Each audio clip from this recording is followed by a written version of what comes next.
Hello students, welcome back to my channel science hub. आज मैं लेके आया हूँ आपके लिए कंट्रोल एंड कोऑर्डिनेशन का ब्रेन टॉपिक पूरा।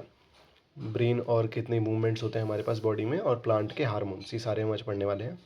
ठीक है, तो कंट्रोल एंड कोऑर्डिनेशन में ब्रेन में हमारे 3 पार्ट्स होते हैं: fore brain, mid brain, hind brain. Fore brain में होता है सेरिबिलम, सेरिबिरम होता है फोर ब्रेन में। मिड ब्रेन का कोई टाइप नहीं है। हिंड ब्रेन में 3 टाइप होते हैं: सेरिबिलम, मेडुला, पोन्स। बच्चे कंफ्यूज जाते हैं सेरिबिरम सेरिबिलम में। सेरिबिलम हिंड ब्रेन का पार्ट है, सेरिबिरम फोर ब्रेन का पार्ट है। सेरिबिरम में बस इतना आपको याद रखना है कि ये लिक्विड पार्ट होता है जो ब्रेन को बचाने में काम करता है। ठीक है, बाकी इसके अलावा और कुछ नहीं पता रखना है इसके अंदर। आपको ज़्यादा सवाल सेरिबिलम से ही आएंगे, तो कन्फ्यूज नहीं होना है। ठीक है, फोर ब्रेन होता क्या है? तो फोर ब्रेन थिंकिंग पार्ट है, वॉलंटरी एक्शन को कंट्रोल करता है, इन्फॉर्मेशन एक्वायर करता है, सेंसरी इंपल्स यहीं आती है बॉडी की, और दूसरा जहाँ भी हंगर का जो सेंटर है वो भी यहीं पे है। अब देखो 3 टाइप के ना वो होते हैं हमारे पास एक्शंस होते हैं: voluntary, involuntary, reflex. Reflex action हमने पिछले क्लास में पढ़ा था कि सडन मूवमेंट बॉडी का रिफ्लेक्स एक्शन होता है। वॉलंटरी वो एक्शन होता है जिसको हम आराम से कंट्रोल कर सकते हैं, जैसे लिखना, पढ़ना, बोलना, ये हमारे कंट्रोल में है। इनवॉलंटरी ऐसा जो हम कंट्रोल नहीं कर सकते।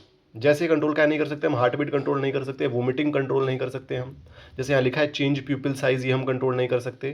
तो ये सब चीज़ें क्या होती हैं? ये हमारी मिड ब्रेन कंट्रोल करता है। तो फोर ब्रेन केवल वॉलंटरी एक्शन को कंट्रोल करेगा। मिड ब्रेन और हिंड ब्रेन दोनों जो हैं ये इनवॉलंटरी एक्शंस कंट्रोल करते हैं। ठीक है, अब मिड ब्रेन इनवॉलंटरी एक्शन कौन सा कंट्रोल करता है? तो भाई प्यूपिल का साइज चेंज कर सकता है ये। ठीक है, रिफ्लेक्स मूवमेंट होता है हेड नेक का, ये भी सब यही होता है मिड ब्रेन में। हिंड ब्रेन में 3 पार्ट है, तीनों पार्ट के बारे में पढ़ना है आपको। सेरिबिलम हमारा पोस्चर बैलेंस कंट्रोल करता है बॉडी का। ठीक है, और जैसे पिकिंग पेन वगैरह ये सब हम होल्ड करके कोई चीज़ उठा रहे हैं वो भी सेरिबिलम में ही होता है। मेडुला में हमारा ब्लड प्रेशर, वोमिटिंग कंट्रोल होता है, ये भी इनवॉलंटरी एक्शन जैसे कि मैंने पहले बताया था। दूसरा पोन्स भी हमारा इनवॉलंटरी एक्शन कंट्रोल करता है, जैसे कि रेस्पिरेशन। रेस्पिरेशन कहाँ होगा? पोन्स के अंदर होगा। ठीक है, याद रखेंगे आप ये। ठीक है, तो ये ब्रेन के तीनों पार्ट्स थे, अच्छे से पढ़ लेना। ब्रेन का लेबल करने का डायग्राम भी आता है, तो एक बार डायग्राम जरूर आप बुक में से देख के जाएं। इसका सिंपल है ये, तो लेबल आराम से आप कर सकते हैं। ब्रेन का डायग्राम ज़्यादा मुश्किल नहीं होता लेबल करने को, डायग्राम पर लेबल के लिए आएगा। ठीक है, आगे बढ़ते हैं। तो हम कैसे ब्रेन और स्पाइनल कॉर्ड को प्रोटेक्ट करेंगे?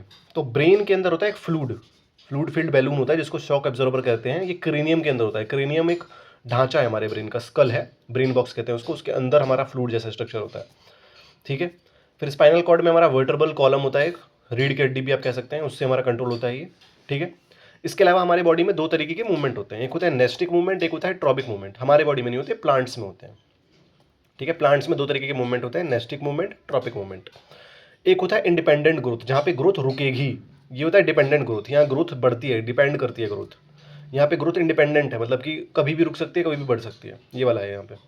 ठीक है, तो ये इलेक्ट्रिकल इंपल्स को कन्वे यूज़ करते हैं इन्फॉर्मेशन पहुँचाने के लिए। ये डायरेक्शनल मूवमेंट को यूज़ करते हैं, जो स्टिमुली से आती है मूवमेंट। आपने छुई मुई का पौधा देखा होगा, जिसको हम छूते हैं तो वो अपने आप को सिकुड़ लेता है, मिमोसा पुडिका भी कहते हैं उसको। ये नेस्टिक मूवमेंट करता है, यानी कि इंडिपेंडेंट ग्रोथ है। डिपेंडेंट ग्रोथ जैसा कि मैंने बोला कि डायरेक्शन से चलेगा। डायरेक्शन जैसे फोटोट्रोपिज्म होगा तो लाइट के टुवर्ड्स मूवमेंट होगी, जो कि हमारा सबसे प्लांट के ऊपर वाले पार्ट में हो सकती है, शूट में। जियोट्रोपिज्म होगा तो ग्रेविटी के टुवर्ड्स होगी, जो कि हमारा रूट्स के अंदर होती है, सॉइल की तरफ रूट हमारे मुड़ते रहते हैं। इसके बुक में दोनों के डायग्राम बने हुए हैं। केमोट्रोपिज्म होता है जो केमिकल के टुवर्ड्स होता है, यानी कि जैसे ओव्यूल बनना, ओवरी बनना। ठीक है, ये सब हमारा सेल डिवीजन ही हमारा होता है इसके अंदर। ठीक है, पोलन ट्यूब वगैरह। ठीक है, चैप्टर 8 में पोलिनेशन वगैरह पढ़ना है हमको, पोलन ट्यूब के बारे में टेंशन ना लीजिए आप।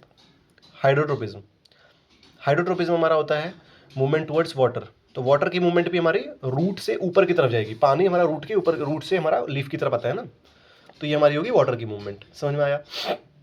तो टोटल 4 टाइप की मूवमेंट होती है: फोटोट्रोपिज्म, जियोट्रोपिज्म, केमोट्रोपिज्म, हाइड्रोट्रोपिज्म। सबके बारे में पता होना चाहिए आपको। फोटोट्रोपिज्म लाइट के टुवर्ड्स होता है तो वो रूट पे जाएगा। ठीक है, जियोट्रोपिज्म ग्रेविटी के टुवर्ड्स होता है तो वो जड़ से मिट्टी की तरफ जाएगा। ठीक है, इसके अलावा हमारा केमोट्रोपिज्म ओव्यूल में होता है तो मतलब ओव्यूल की तरफ जाएगा, जहाँ पे ओवरी वगैरह बनता है। हाइड्रोट्रोपिज्म पानी लेके जाएगा, लेकिन पानी वो नीचे लेके नहीं जाएगा, वो सॉइल से रूट के जरिए पानी ऊपर लेके जाएगा। समझ में आया ये सबको?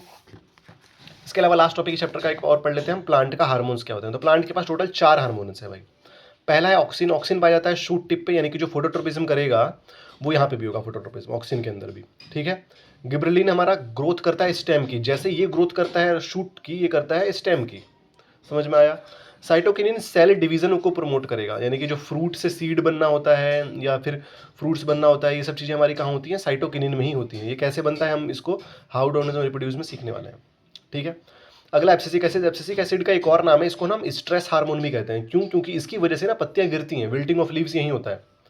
क्योंकि इनहाइबिट ग्रोथ है, ठीक है, ग्रोथ रोक देगा और पत्तियां गिरनी चालू हो जाएंगी। जो पत्तियां गिरती हैं वो इस हार्मोन्स की वजह से गिरती हैं। तो ये चारों हार्मोन के नाम, auxin, gibberellin, cytokinin, abscisic acid, इनका काम क्या है ये याद रखेंगे आप, ठीक है। ब्रेन याद रखेंगे। हमने इसके 2 लेक्चर पहले ले रखे हैं, अगर आपको दोनों लेक्चर चाहिए तो आप जाके चैनल पे चेक कर सकते हैं, ठीक है। मैंने उसके अंदर पूरा रिफ्लेक्स आर्क बता रखा है आपको, कैसे हम रिफ्लेक्स आर्क होता है, रिफ्लेक्स एक्शन क्या होता है। इसके अलावा जितने भी हमारे पास इंडिकेटर्स वगैरह थे सब हमने बता रखा है, रिसेप्टर्स वगैरह, ठीक है। रिफ्लेक्स आर्क के हमने क्वेश्चंस भी किए थे।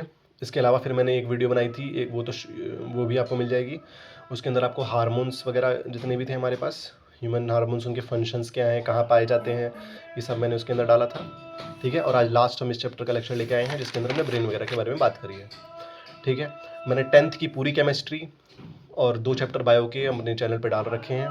कोई आपका 9th का दोस्त हो तो 9th का भी मैंने अभी तक पूरी केमिस्ट्री, पूरी बायो भी डाल रखी है, और मोशन का चैप्टर भी हमने कर लिया है 9th में, ठीक है। और धीरे धीरे ऐसी वीडियोस आती रहेंगी, तो चैनल को लाइक करें, सब्सक्राइब करें, बेल आइकन को दबाना ना भूलें। जब तक के लिए जय हिंद।